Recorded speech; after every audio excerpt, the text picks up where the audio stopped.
Bonjour, j'espère que vous allez bien. On se retrouve aujourd'hui pour une nouvelle vidéo dans laquelle je vais vous faire une petite FAQ, donc un forum à questions, où en fait j'ai relevé toutes les questions, en tout cas la plupart, peut-être pas toutes, mais un petit échantillon des questions que vous vous posez voilà, par rapport au métier de soignant.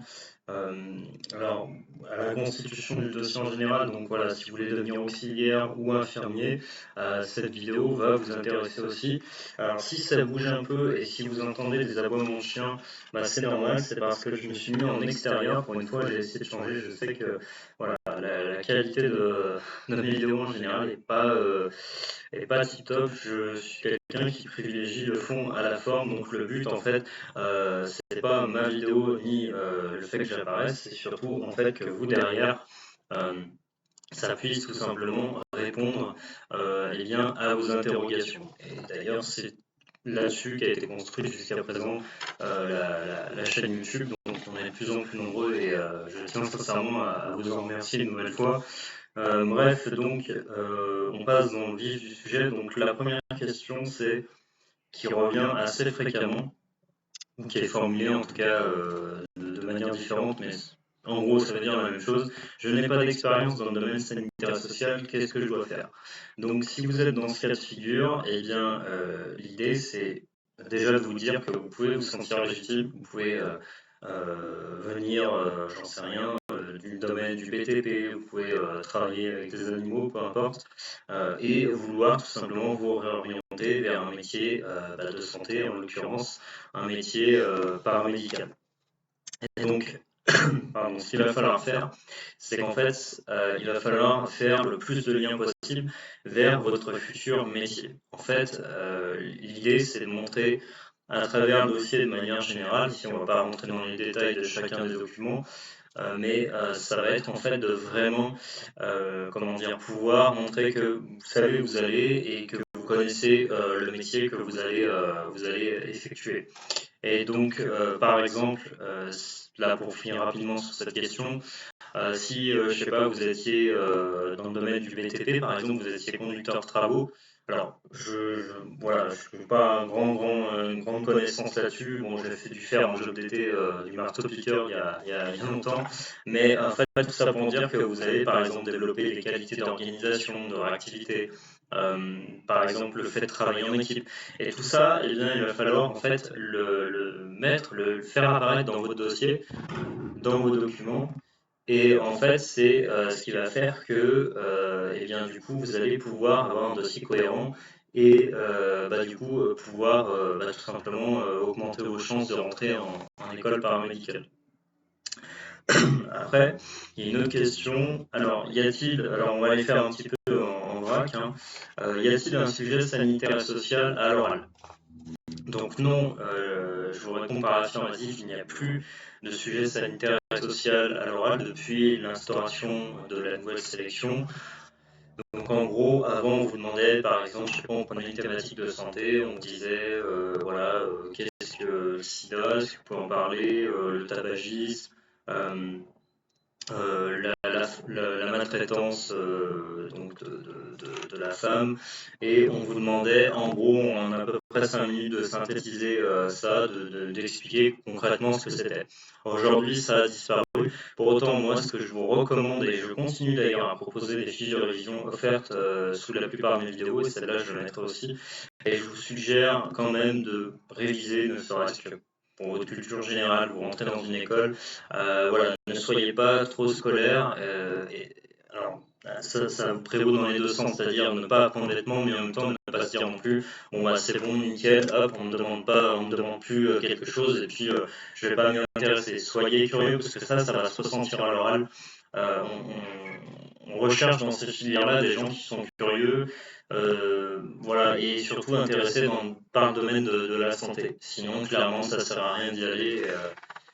Et pas, voilà, c'est pas juste y aller pour dire coucou, je cherche du taf et voilà, et j'ai besoin d'un métier. Alors, en soi, le discours derrière officiel, on est tous pareils, mais voilà, c'est bien quand même de montrer un supplément d'âme et montrer que vous vous intéressez un petit peu plus que ça, voilà, au métier. Ça passe notamment par une certaine connaissance du métier. Donc effectivement, il n'y a plus de sujet sanitaire associé à l'oral, mais voilà, il y a un petit mais, c'est bien quand même de connaître un minimum de choses. Et à l'inverse aussi, juste une petite aparté, comment dire, dites-vous aussi que vous rentrez dans une école pour apprendre quelque chose. Donc, moi, j'ai vu certaines personnes qui pensaient qu'il fallait tout savoir avant de passer le concours. Le but du concours n'est pas en fait de vous sélectionner sur vos connaissances, mais sur vos aptitudes humaines et savoir en gros si vous êtes fait pour ces métiers-là ou pas. Ensuite, combien de temps dure l'oral? Je dirais de mémoire, ça fait un certain nombre d'années que je l'ai passé, je dirais 15 minutes à peu près. En gros, vous avez 10 minutes où vous allez parler, vous présenter, voilà, présenter ce que vous avez fait, montrer que vous connaissez le métier envisagé. Et ensuite, vous allez avoir 5 minutes de questions. Alors, ça peut varier, ça peut être un petit peu plus long, mais grosso modo, après, vous avez 5-10 minutes de questions-réponses par le jury. Quand je dis réponse, c'est parce que vous, forcément, vous allez répondre derrière. Voilà. Donc ça dure à peu près 15, allez, on va dire 20 minutes, grand maximum. Après, une autre question que j'ai relevée, c'est faut-il mettre une photo sur le CV? Alors, encore une fois, c'est pour ça que quand je dis attention à ne pas être trop scolaire, ni en même temps se dire tout va bien, c'est faut-il mettre une photo sur le CV? C'est non, ce n'est pas une obligation, mais moi je vous le recommande fortement dans la mesure où ça va vraiment vous différencier par rapport aux autres dossiers. Alors je sais qu'il y en a qui ont j'ai eu des retours récemment, quelqu'un qui me disait ouais mais si je mets la photo, voilà c'est discriminant, etc. Sincèrement, je vous invite à regarder voilà, les différentes personnes qui travaillent dans le domaine paramédical. Je ne dis pas que ça n'existe pas, mais je pense que franchement, il y a vraiment, c'est un des domaines où il y a probablement le moins de discrimination. Vous avez des gens de toute origine qui travaillent. Donc voilà, si on part sur ce terrain-là, franchement, moi je vous dis, mettez une photo. Et on a besoin de bras en plus, donc franchement, en tout cas, à ma connaissance, voilà. Il y a tout type de gens qui travaillent et c'est tant mieux. Ensuite, faut-il préciser dans son dossier qu'on a échoué une première fois au concours AS? Alors, moi j'avais dit à l'époque dans une des vidéos qu'il fallait préciser que voilà, on avait échoué au concours, qu'il fallait faire preuve de transparence. Maintenant, la transparence, elle a bon dos, mais je pense sincèrement, et je suis revenu un petit peu sur ce que j'ai dit, hein, comme on dit, il y a que les idiots qui changent pas d'avis. Bon, je peux être idiot pour d'autres choses, mais peu importe. Mais tout ça pour dire que voilà. Ici, je reviens un petit peu sur ma décision, sur ce que j'avais dit, pas sur ma décision. En fait, l'idée c'est voilà, vous n'êtes pas obligé de le préciser. Si on vous le demande pas, tout va bien. Et puis si on vous le demande à l'oral, eh bien, voilà, vous répondez que oui, forcément, parce que ça veut dire qu'ils auront été chercher votre nom, qu'ils auront su que vous avez été dans telle école. Bah oui, vous pouvez dire, bah oui, j'assume. Voilà, à l'époque, j'ai échoué à telle école. Et voilà, un échec, c'est pas on vous cloue sur une planche et c'est fini. Donc voilà. Je sais que c'est voilà, très mal vu en France, l'échec de manière générale, mais voilà, on a tout à fait le droit pour une raison ou pour une autre, de passer un concours, de ne pas être disposé ce jour-là, de ne pas être bien, j'en sais rien, d'être trop jeune, d'être trop vieux, d'être voilà. Mais en tout cas, peu importe la raison, et on a tout à fait le droit à retenter sa chance. Donc voilà, le mieux quand même, c'est de pas spécialement parler. Et si jamais le jury ressort ça de sous le tapis, bah oui, autant parler. Après, projet professionnel, quel papier utiliser? Est-ce qu'on écrit recto ou verso? Donc là, moi, je vous conseille de projet professionnel d'utiliser un papier blanc. Je ne sais pas comment décrire autrement. Voilà, papier, en gros, papier blanc. Vous allez au champ, vous avez du papier blanc. Hein, c'est voilà, très basique. Vous écrivez dessus, droit, si possible, sans faute, sans rature. Je le dis par mon connaissance de cause parce que j'ai vu quelqu'un dernièrement, bon, qui, je pense, me demandait en gros si ces documents, son brouillon était bien, et je suis à peu près persuadé qu'elle allait envoyer les documents comme ça. Donc moi, pour rappel, je propose mes services, mais je ne peux pas, ou je ne fais plus en tout cas de documents manuscrits, parce que tout simplement, ça pourrait être considéré comme une falsification, et éthiquement, c'est moyen, donc voilà. Les gens sont obligés derrière de réécrire, tout simplement, même s'ils passent par mes services. Mais du coup, voilà. voilà, je m'égare un peu, mais en tout cas, papier utilisé, papier blanc et recto, vous écrivez recto verso, parce que pareil, j'ai vu des gens qui écrivaient en recto et en verso, et c'est très moche, ça traverse la feuille, donc vraiment, voilà, faites preuve de bon sens, juste, et aussi de plus de feuilles, donc vous écrivez sur une feuille blanche, et vous en prenez une autre à la suite, et ça fera le taf. Ensuite, faisons fonction S, est-ce que je dois le faire apparaître dans le dossier? Donc ça, c'est probablement la question la plus difficile auquel répondre, et je vous cache pas que sincèrement, j'ai eu là, très récemment 2-3 dossiers à la suite où j'ai des gens justement qui étaient dans cette position. Donc pour moi, c'est très compliqué d'y répondre parce que moi, je suis partisan de minimiser votre rôle dans les soins. Parce que, effectivement, pour rappel, faisant fonction, c'est mal vu. En gros, selon les écoles, on peut écarter votre dossier, ce qui est complètement débile au passage, mais voilà, on écarte votre dossier parce qu'on considère que vous prenez une place d'aide-soignant. C'est pas comme s'il manquait du monde en ce moment, c'est de manière générale.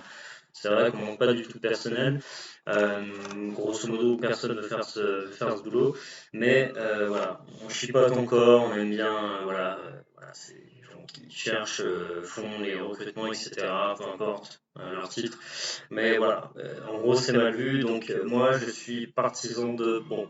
C'est à voir, vous pouvez l'ajouter. Il y a des gens qui ont. Moi, j'ai quelqu'un à la maison récemment, on n'était pas d'accord, qui a insisté pour le rajouter. Voilà, moi, en toute transparence, quand quelqu'un passe par mes services, si je lui dis, bon, je suggère, je vous conseille de passer par de mettre telle appellation, vous êtes ASH, comme ça vous restez en dehors de soins. Non, non, je veux absolument mettre que je fais des soins. Après, je dis à la personne, d'accord, ça vous risque et péril. Par contre, derrière, il ne faudra pas revenir me voir derrière. Un petit aparté au passage, mais il ne faudra pas revenir derrière en me disant, ah, j'ai pas été prise, je comprends pas. Ben, moi, je vous ai dit quelque chose. Après, je le dis par expérience, par rapport à toutes les personnes que j'ai accompagnées. Maintenant, il y en a quand même plus d'une centaine, donc il y a un moment, voilà. Comme on dit, je n'ai pas de proverbe pour illustrer ça qui vient, mais voilà, moi je conseille. C'est un peu comme si, voilà, on disait, vous avez le médecin qui vous dit là, voilà, si vous mangez telle alimentation, vous mangez un McDo tous les jours pendant 30 ans, vous risquez d'avoir des gros problèmes de santé. Je m'en fous, on verra bien ce qui m'arrive, il y a des gens qui passent à travers. Le problème, si vous passez pas à travers, vous n'allez pas retourner voir le médecin. Là, c'est exactement la même chose. Enfin bref, je vais un peu loin, mais en gros, c'est un petit peu à double tranchant. Voilà, ça dépend des situations, des personnes, mais voilà, dans l'idée, c'est pas super bien vu. Faut-il ensuite mettre une analyse et conclusion au projet professionnel? Alors, le problème, en fait, disons que ça, c'est une question qui était vraiment notée telle quelle, que j'ai relevée. Alors, en fait, mettre une analyse, déjà, quand je relis la question, on ne met pas une analyse, on fait une analyse de manière générale. Donc, ce qu'il faut, c'est ce que j'ai dit dans pas mal de vidéos, c'est mettre votre profil d'abord, présenter vos expériences professionnelles, montrer les compétences que vous avez pu acquérir. Et ensuite, vous mettez vos atouts, vos motivations pour le métier envisagé, soignant, auxiliaire de périculture, infirmier, peu importe. Donc la conclusion, moi je mettrais pas de j'ai pas tendance à mettre des conclusions officielles dans la mesure où je trouve qu'après c'est trop robotisé. Pour le dire autrement, c'est très chiant en fait. Imaginez que vous avez déjà un jury, c'est quand même pas quelque chose qui est où on s'éclate. Voilà, clairement c'est des documents assez scolaires. Voilà, c'est pas quelque chose de sexy au départ. Donc imaginez vous devez sélectionner des candidats, vous êtes je sais pas, vous avez 100 dossiers qui vous passent sous les yeux en une journée. Et imaginez que chaque dossier se ressemble et il y ait une analyse, enfin pas une analyse beaucoup, mais une introduction, je pense que c'est ce que voulait dire la personne, et une conclusion. Et le tout robotisé, aseptisé. Et donc du coup, au bout d'un moment, vous, qu'est-ce que vous allez faire? Dès que vous allez voir un dossier un petit peu différent apparaître, hop, voilà, ça va vous sauter aux yeux et vous allez le mettre en avant. Et bien là, c'est exactement la même chose. Donc oui, de structurer un projet, de mettre, voilà, comme je le dis dans la vidéo, c'est à mon sens la manière la plus efficace d'écrire votre profil, ensuite vos expériences professionnelles, faire le lien avec votre métier, ensuite vos motivations, vos atouts pour le métier envisagé, et à la fin mettre éventuellement une formule de remerciement, et ça fera vraiment parfaitement l'affaire. Et ensuite, la dernière question, parce que là la vidéo a duré quand même une quinzaine de minutes, comment faire la différence entre un projet pro et une lettre de motivation? Alors, ça n'a pas été exactement posé comme ça. En fait, on a la 9e question. Donc en fait, j'en ai écrit 9. Bon. Comment faire la différence entre projet pro et lettre de motivation? Je vais essayer d'y répondre. Alors la lettre de motivation, ça va être surtout montrer votre connaissance de la formation et votre connaissance du métier en question que vous voulez faire. Le projet professionnel, ça va être plutôt de me démontrer vos aptitudes et les compétences que vous avez pu acquérir par le passé et qui vont vous servir dans votre futur métier. Voilà, je vais essayer en tout cas de donner la meilleure réponse pour vraiment faire la distinction entre les deux, parce qu'il y a encore pas mal de gens qui confondent les deux. Et clairement, si vous confondez les deux, là vous allez au crash. Clairement, ça passera pas. Voilà, une lettre de motivation, juste pour finir là-dessus, est plus succincte, plus courte, doit notamment aborder des points comme votre financement de formation, tandis qu'un projet professionnel va vraiment mettre plus en avant votre parcours sur 2 pages maximum et faire des liens avec votre futur métier, voilà, montrer un petit peu qui vous êtes et démontrer que vous avez le profil pour ce métier-là. Voilà, j'espère que c'est clair. Et puis la dernière question, eh bien, c'est est-ce qu'on peut s'abonner et liker cette chaîne, enfin cette vidéo? Bah, bien sûr vous pouvez, ça me fera plaisir à moi, à l'algorithme YouTube. Voilà, ça soutient mon travail, donc j'espère que cette vidéo a été assez concrète. Voilà, que j'ai fait au mieux comme d'habitude. Euh, je vais récapituler les questions sous la vidéo, voilà, pour vous aider. Et puis je vais mettre les liens de fiches d'inscription offertes, comme d'habitude sous la vidéo, ainsi que le lien d'accès à mes services, comment me contacter, etc. Et tout un point, donc tout ça je le mets sous la vidéo. Voilà, je vous remercie et je vous dis à bientôt. Salut.